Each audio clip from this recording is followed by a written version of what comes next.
My career in the entertainment industry has enabled me to work with a diverse range of talent. Through my years of experience, I've recognized two essential aspects. Industry professionals, whether famous stars or behind-the-scenes staff, have fascinating stories to tell. Secondly, audiences are eager to listen to these stories, which offer a glimpse into their lives and the evolution of their life stories. This podcast aims to share these narratives, providing information on how they evolved into their chosen career. We will delve into their journey to stardom, discuss their struggles and successes, and hear from people who helped them achieve their goals. Get ready for intriguing behind-the-scenes stories and insights into the fascinating world of entertainment. Hi, I'm Tony Mantour. Welcome to Almost Live Nashville. Phil Vassar, the celebrated country music singer, songwriter, and pianist, joins me today for a heartfelt conversation.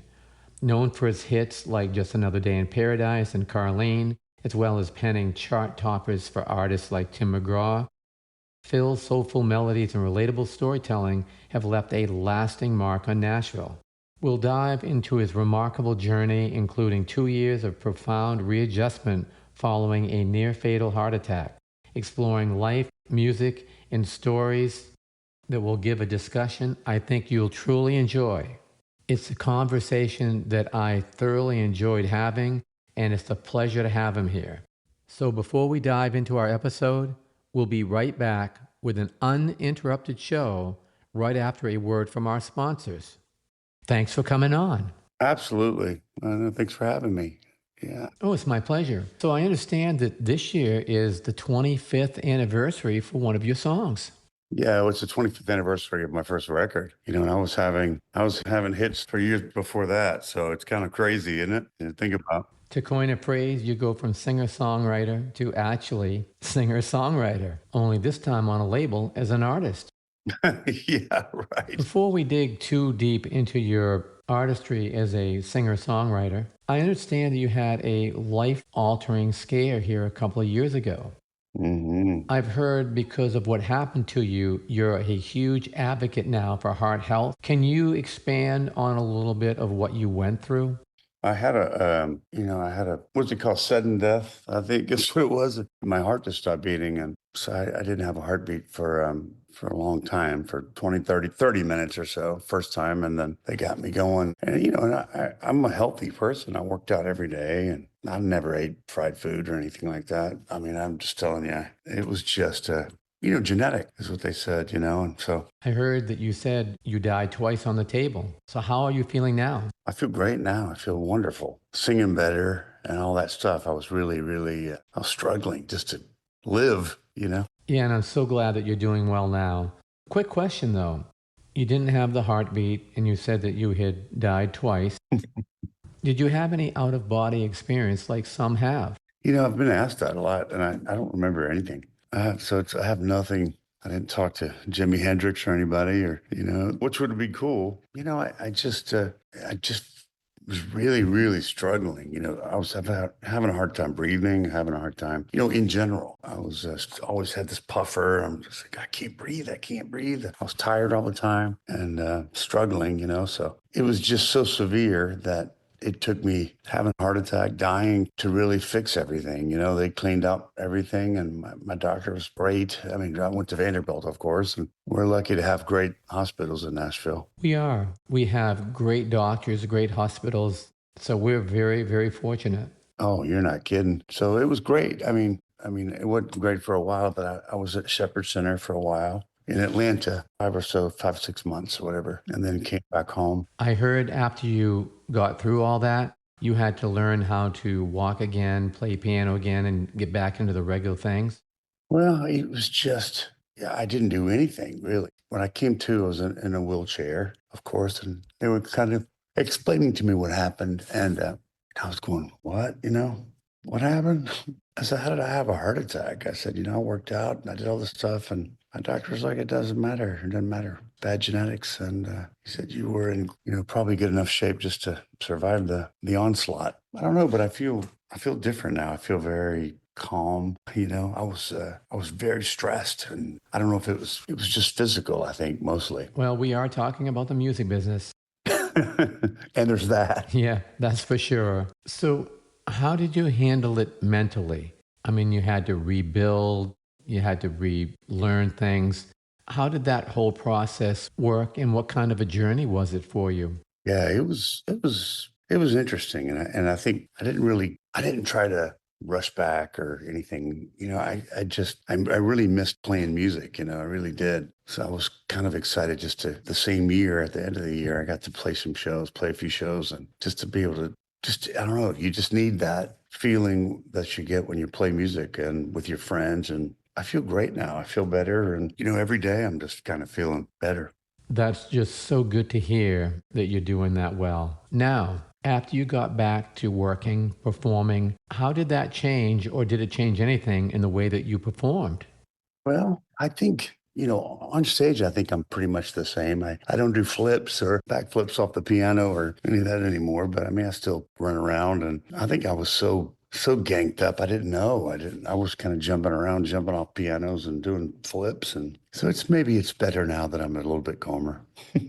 How's your emotions now? Because when you went through all that, you almost lost everything. Now you've gained a new lease on life, so to speak. Yes. Your attitude and the perspective and the perception of what you thought must have changed some.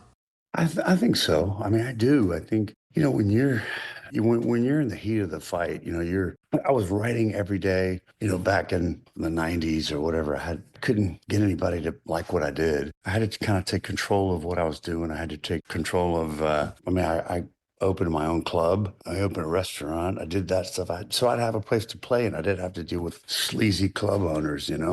Yeah, we've all dealt with those for sure. I learned a lot, and I learned a lot about my songs and my music. I mean, whenever I would write a song, I'd play it that night. I'd say I got a new song, and test it out. And you'd finish, and they'd show their approval. They liked it a lot. I mean, I would play my next 30 years, or I'm all right, or Bob, all these songs, and I liked them. But of course, the music. I learned a lot about the music business too, and during that phase. So I was just like, man, these guys are most of them are just boneheads. They're not very smart. They don't know a hit from a friggin', hole in the ground. They don't know. That was one thing I just kind of said, look, if I like it and if my fans like what I do and they like the song, then it's okay. And if I feel passionate about a song, it's probably pretty good. I learned to not worry about what everybody else thought anymore. It just made me give me confidence like I'd never had before. That's just so good. That's a huge step here in Nashville. Everybody's out to please someone, the label, the A&R people, the managers, and everyone else. And what it really comes down to, you just have to please yourself. Right. When you hit that comfort level, all the noise goes away and you can start really doing good work. That's the truth. That really is the truth. And I think that's a good way to put it because I think, you have all these people in your ear and I'm telling you, they think they know, but they don't know. Nobody knows, really. Yeah, and they're always pushing for that next big hit because without it, they don't make any money. Right. A lot of them could care less about you because they do care if you live or die. But other than that, they don't care because that's the only way they make their money. Yeah. Yeah. It's a lot of selfish people. I mean, I know there's a bunch of great people in our business. There really are. Oh, yeah, I know a lot of good people here. But I wouldn't say they're the majority. I tell a lot of people that are not here from Nashville, but some that are here in Nashville, there's a reason why they call it the music business. Yeah. You have to jump through all these hoops and books of papers before you even can get on the stage to do what you do. Yeah. It really is. And something I learned was I do love my job. I love to play and I love to write songs. I like that. And the business part, somebody telling me this or you need to do this or do that. And especially some of the stuff because now it's about social media and TikTok or this or that. I'm just going, it just seems like it's a different time, I mean, I know you have to adjust and grow. I mean, that's a good thing to do, but I'm not going to get out there and dress up like a frog or something just to make somebody happy. It's just that. So it appears like you found yourself in a good comfort zone and you found yourself more at ease. Yeah.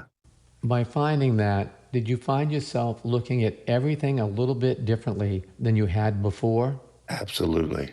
Absolutely. And it's funny too, because, I've been on the road for so long, for decades, right? Now, 25 years from my first record. I was having hits, number one songs that I wrote 10 years before that. So, I do like to pull out the songs I wrote. I did Right on the Money. I wrote for Alan Jackson last night, and they loved it. And the band was like, let's do Right on the Money, or let's do, you just pull out songs that, I don't know, I just loved it. I always loved the song. But of course, Alan and I are different artists, and I'm the biggest Alan Jackson fan that you can be. I love him. I think he's an amazing, not just his voice, but his songs have just always been. I was a label mate with Alan, at Arista for a long time, decade. It was just awesome. I always listened to his records, and there's some artists you just go, eh. But I always really looked forward to hearing what he's doing, but I think the people that you really respect, Billy Joel, I still love Billy. Him and Elton John are my, Yeah, they are both great. I love them too.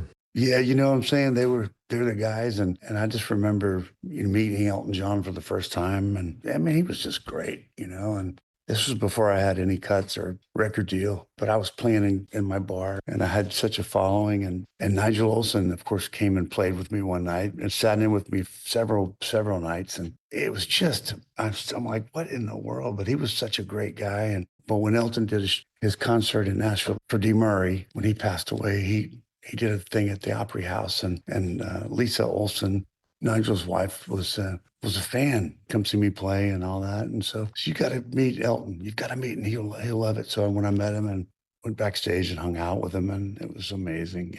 It's just the moments you forget about. You go, did that really happen? Right? you know? Yeah, that's the beauty of living in Nashville. Yeah. Working, networking, you just never know who's around the next corner. Yeah, and there's so many in Nashville now because it's become kind of this, with everybody kind of left LA, really. Steve Dorff, who I write with, is a dear friend, and we've written a bunch. And matter of fact, he got married in my barn back here. It's just so great. And it's kind of funny because Steve Cropper, been a dear friend forever, but his daughter, she's getting married in my barn too, coming up. So, it's kind of funny that I built this barn for some reason. It's my studio now, but I like to go back there and just kind of, I've got a grand piano up there, and I go up there and I just sit down, and who knows what might happen. That's the beauty of being able to find your comfort zone, your comfort space, and have the ability to just sit down and let things flow naturally with no pressure of having to do it. Yeah. Yeah. Yeah. You think about like back in the day when we all had publishing deals and doing all this stuff. It was all about getting the next cut. I don't know. Everything worked out. It's just like I still process it sometimes. You know what I'm saying? Yeah, the music business has been very good to both of us. I've had the same situations where I've been in the same rooms with five-star generals and so many different people, and they want to know what I do when I want to know what they're doing. So yeah, it's just great. It's so crazy and it's wonderful. Yeah, it is. I've done so many things for the military is very important to me, and I've got so many dear friends. And of course, I've got to meet Clinton, and I played the Bush White House 4 times, I think, and for their Christmas, and it was just amazing. Yeah, that's great. Which Bush, father or the son? I met Dad, but for W, I played the White House several times. I did several events for them, and I got to meet Herman Walker. Of course, he was just great. I loved him, and I never met Reagan. I always wanted to meet him, But anyway, it was just such a great. I got to meet Clinton at a Humana event. He was speaking, and I was playing. And anyway, I thought he was going to play sax with me, but at the last minute, he didn't get it. He said, "I got to get out of here." But y'all have a great. Anyway, he was great. That's the beauty of this business. You get to meet people that want to meet you and you want to meet them. It's just the beauty of this business. It is great. It is, I never take it for granted. That's for sure. I'm looking at that Glenn Campbell book over there. Glenn was one of my heroes growing up, listening to Galveston. And he was just the best, and Oh, he was. And for those that don't know what you're talking about, I have a book called Life with My Father, Glenn Campbell, on my shelf behind me, and it was written by his daughter Debbie, who I produce. I mean, and how great. I did meet her, but I got to play golf with Glenn and some tournaments. I mean, we talked about it. It's just, it was the greatest. I'm just sitting here going, man, I think actually me and Toby Keith and Glenn Campbell played golf. It was really fun. I mean, people, we all come and go, but Glenn Campbell's, man, I listened to some of his records. I mean, I don't know, man, maybe 2 or 3 weeks ago, I just kind of listened to some of his greatest hits. You know, the beauty of this music is sometimes just the simplicity of it is what makes it so great. I mean, go back to 1975 and Rhinestone Cowboy. I mean, it was just super. It's the best. I love it. That was one of our dear friends. I lived with him. He was one of my roommates when I first moved to Nashville, but he's a cop, but he's a great, great guy. He died of cancer, I don't know, maybe 5 or 6 years ago. He had melanoma, but man, he loved it. And he always mispronounced everything. And he called it Rhinestone Cowboy. And it was the greatest thing. I said, man, but Glenn was such a pure singer and player. I mean, what he did with the Beach Boys and everybody. I mean, what a musical resume. Yeah, I mean, he was great. I mean, he was the one everyone looked at for a very long time. Wow. He was just so good. No, he was, of course, I always wanted to, but I never could play guitar very well. I guess I just never tried, but I just was such a piano aficionado, I just loved the Billy Joel and Elton John. And I loved Charlie Rich, how he played. And I loved all those guys. And Ronnie Millsap was such a sweetheart of a guy. He's greatest. Wow, Ronnie Millsap. I met him back when Tom Collins was producing him. Really nice guy. And like Tom. Is Tom still around? I'm not sure where he is now. He's about in his 80s, I think.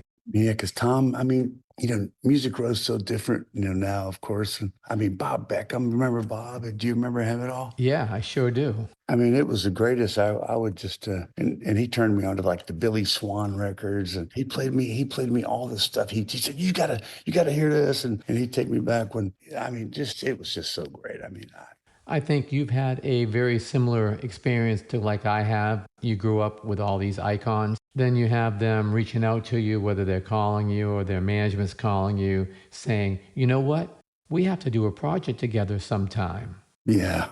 I mean, it really doesn't get much better than that. Isn't that great? It is. I just think of like my dad played me B.J. Thomas record. What a singer, right? All the Burt Bacharach and Hal David stuff that he sang on. And I think about it years later, and I'm playing golf with B.J., of course, hanging out in Nashville. Whenever he'd come, we'd play golf. This is so great. Yeah. One of my good friends was his band leader right up until he passed a few years ago. Oh, really? We'd play, me and him and the Cropper, Steve Cropper and all this. We'd all play golf. We'd play golf up at Nashville Village, and still can't believe it. It was just, but on a human level, they were so great, always so nice. Yeah, they were great guys. And now, of course, have you been down on Music Row lately and seen how drastically that's changed? It's so weird. I mean, it's really weird. I mean, and all the buildings are different. And some of the more iconic studios have been torn down just to build condos. It's unbelievable. I mean, there really aren't anymore. Now it's, that's why I've been wanting to kind of get mine back up and running. I built this barn in the back of my property, and I can't wait to get back in and start recording again. It's always great to be in the studio. So what's coming up? What's on your agenda right now? Well, I'm doing a few more shows this year. I've got, I'm out touring again, which I love. I mean, I'm not touring as much as I want to, but I guess next couple of years, I'll get back into it. But, I mean, for me now, I just want to write and record, I think it's kind of fun to, you don't have to wait for approval from anyone, well, that's a good song, or this isn't, it's just all these guys that, whatever, they have opinions. You've been here long enough. You've done so many great things. I think you're in a place now where you can actually do the things that you want to do, not the things that they say that you have to do. So that way you can sit back and enjoy what you're doing. Yeah. That is a good point. I think, and I've gotten to travel all over the world with my job, right? You're playing Europe and Australia and England, Ireland, Scotland. I've been to Abbey Road, right? I've gotten to sit there and meet Ringo and Paul, and I mean all these guys. It's just, you think about, the stuff we talked about when we were kids, right? And but now it's just, I want to get better at golf again. I want to start playing golf again. I was never any good at it. And do you play at all? I mean, No, I've hit a few golf balls, and then I went to a driving range. I sliced most all of them into the trees. So I'm really not all that good. that's what we all do. I don't care who you are. You're gonna a member of my club for years. I haven't played it, but now it's been 3 years. And we're gonna go tonight and actually hit some balls, play 9 holes. So I'm excited about that. Yeah, that's awesome. Wow, this has really been good. Great conversation, great topics. I mean, we've covered so many different things. Anything that you want to let people know that you think is important that they hear? Anything that you've got coming up or just whatever? Well, heck, I don't know. I mean, I can't think of anything. I'm just coming back from a couple of years of hell. I feel great. I feel great now. I feel better. And once I get my myself back in shape and I get my drive down. I have to say, you sound really good, so relaxed and so comfortable. And that's a really good thing considering everything you've been through in the last 2 years. Yes, I know, man. Because I didn't realize, my arteries were so clogged genetically, right? And that's something you don't think about. But I didn't feel well, but I do feel so much better and relaxed, and I've got time now to think about all the things that have happened that have transpired over the last 40 years or 35, and it's pretty incredible, to get to. I mean, I'm just blessed I didn't die when I died. Yeah, absolutely. I mean, we get to a point in our lives where we have friends that have been with us for so long, and we just take it for granted that they'll always be there. And then one day, they're gone. Yeah. Over the years, our lives just changed so much. I mean, my mother just lived to 4 months short of 100. I remember one day she was saying, I don't have any friends. And I was like, oh, yeah, you've got all kinds of friends. Her response, well, you may think so, but they're all gone. Right. Now I'm looking around. I'm understanding everything she said because a lot of my friends are gone now as well. All we can do is hope we get up every morning, take our lives day by day, Yeah. and just keep moving forward. Yeah, it's the truth. And I think and I think everything happens for a reason. I really believe that. And it has slowed me down, this year, and to where I'm only doing 30, 40 shows, and it's giving me time to reflect on a lot of things, what that have happened, and even remember them. It's like, you can be thankful. I can definitely be thankful for that. Absolutely. We all have something to be thankful for. And we all think we're invincible until we're not. I know. Then, when we find that we're not invincible, it brings reality into our lives. Then, when we start thinking about that reality, hopefully we can learn and evolve from that so that we can just keep moving every single day. Yeah, it is pretty crazy. Are you from Pennsylvania or?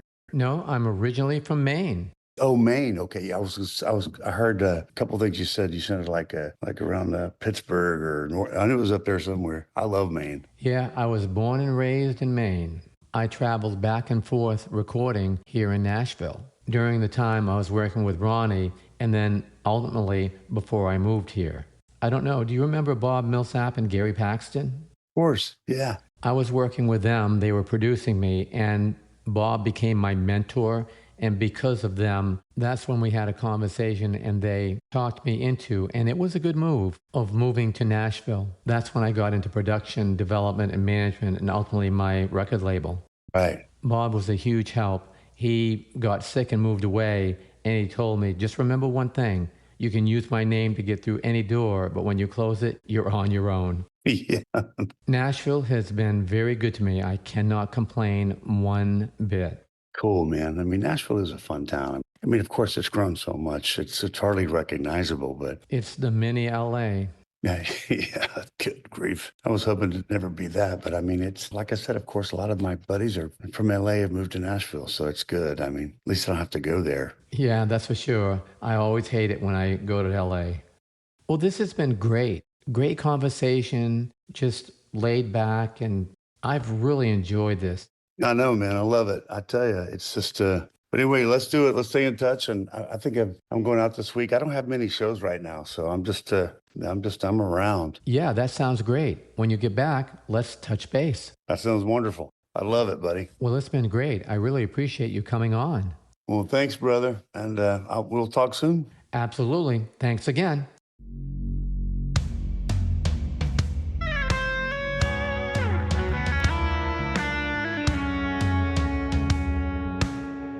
Thanks for joining us today. We hope you enjoyed the show. This has been a Tony Mantor production. For more information, contact media@plateaumusic.com.